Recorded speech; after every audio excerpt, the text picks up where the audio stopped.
Ada kelompok ngaku-ngaku ahlus sunnah, kerjaannya ngafir-ngafirin orang tiap hari. Apa saudara?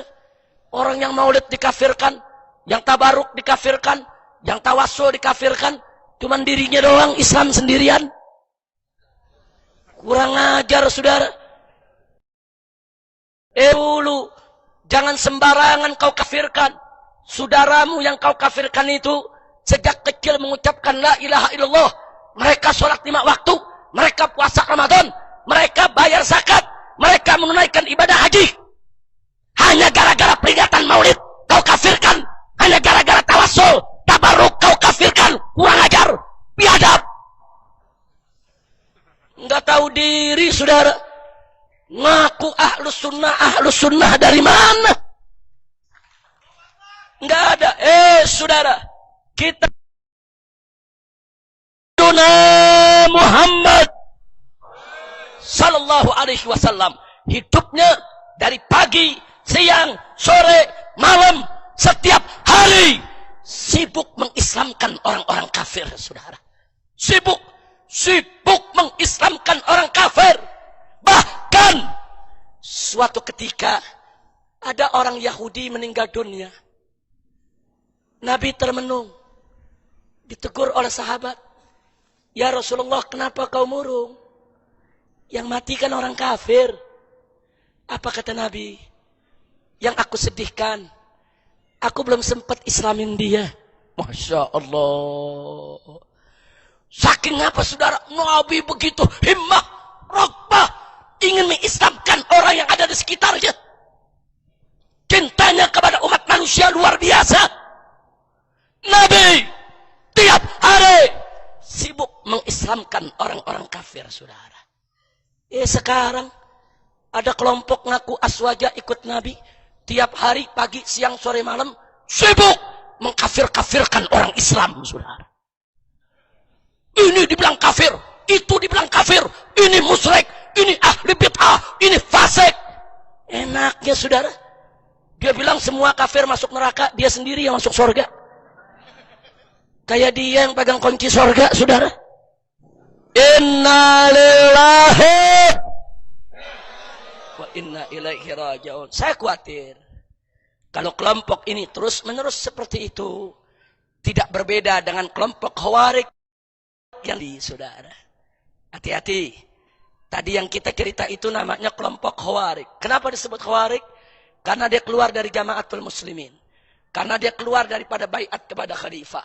Maka itu dia disebut Al-Khariji atau jamaknya Al-Khawarij. Saudara, Nabi udah kasih kabar sifat Khawarij itu bagaimana?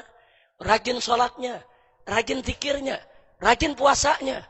Judatnya hitam-hitam, saudara. Karena banyaknya sholat, saudara. Tapi gampang bener ngafir-ngafirin orang. Nah ini kekurangannya, saudara. Maka itu kita himbau mereka, ibadahmu sudah bagus, zikirmu sudah indah, baca Quranmu luar biasa. Masya Allah, kami senang betul ngelihatnya. Tapi tolong, akhlak dijaga. Jangan mudah untuk mengkafirkan sesama saudara muslim. Tuhan, jaga kesatuan, saling menghormati. Kalau memang kau anggap salah perbuatan saudaramu, tanya dulu. Jangan kau kafirkan dulu. Tanya dulu. Itu saudaramu melakukan itu punya dalil atau tidak. Jangan sembarangan mengkafirkan. Saudara, Ahlus Sunnah wal Jamaah melakukan peringatan maulid bukan tidak punya dalil. Ahlus Sunnah wal Jamaah melaksanakan tabarruk tawassul bukan tidak punya dalil, saudara. Kau jangan merasa benar sendiri. Kau jangan merasa paling suci sendiri. Kau jangan merasa hadismu paling benar sendiri. Ulama Ahlus Sunnah ini tidak goblok, tidak bodoh. Bukan mereka buta Quran, buta hadis. Tanya dulu. Tanya, Pak Kiai, Habib, Ustadz, kenapa sih Anda memperingati maulid? Apa sih dalilnya? Ini kan Nabi nggak pernah melaksanakan. Menurut kami bid'ah. Tapi kalau menurut Kiai ini tidak bid'ah, coba kami mau dengar dalilnya. Tukar pikiran. Adu argumentasi, saudara. Bukan sembarangan mengkafirkan. Pak Kiai, Habib, kenapa sih Anda tawassul? Tawassul kepada Nabi. Nabi kan udah meninggal dunia. Kok pakai tawassul kepada Nabi? Ya Rabbi bil Mustafa. Apa itu enggak haram? Apa itu enggak musyrik? Menurut kami enggak boleh. Nah kalau Habib bilang boleh, Kiai bilang boleh, Dalilnya bagaimana? Tanya dulu, saudara. Jangan sembarangan mengkafirkan. Nggak boleh. Kalau memang Ahlus Sunnah tidak punya dalil, silakan kalian bid'ahkan. Silakan kalian sesatkan. Silakan kalian fasikkan, saudara. Tapi alhamdulillah, tidak ada satu masalah pun di dalam Ahlus Sunnah wal Jamaah yang tidak ada dalilnya, saudara. Jangan merasa benar sendiri, saudara. Kadang-kadang dia merasa umat Islam yang lain kafir semua. Maaf, kelompok ini sudah kelewat batas.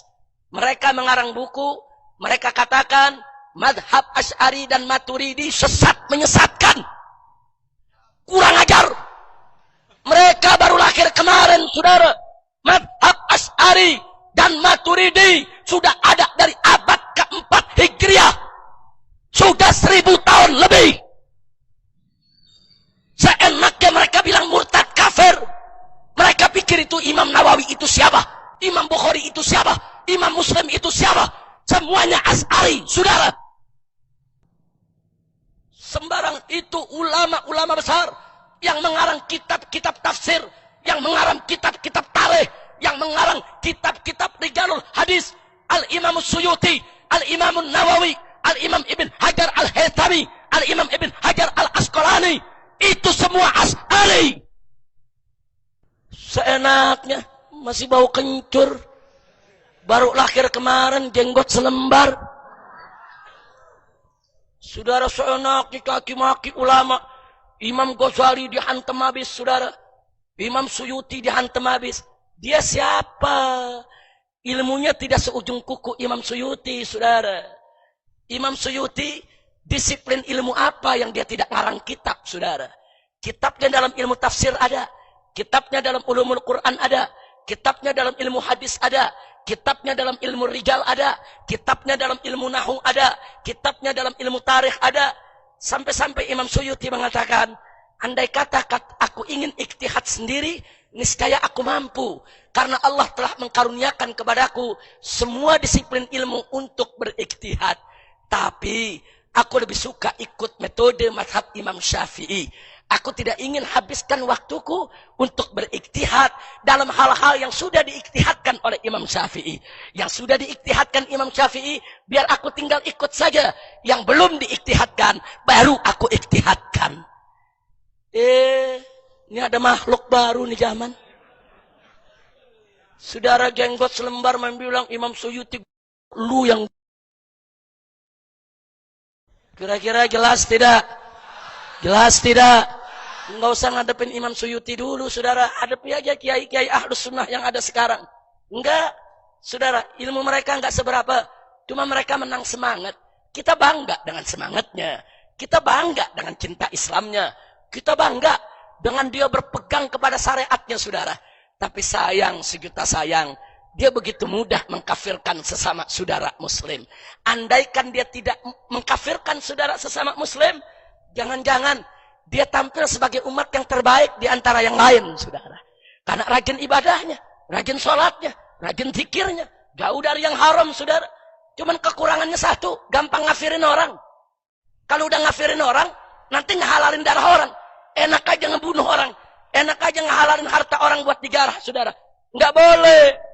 Nah, maka itu, saudara, kita mesti akui sisi baik dari mereka, kita akui sebagai kebaikan. Tapi sisi yang tidak baik, ini yang harus diluruskan, saudara. Insya.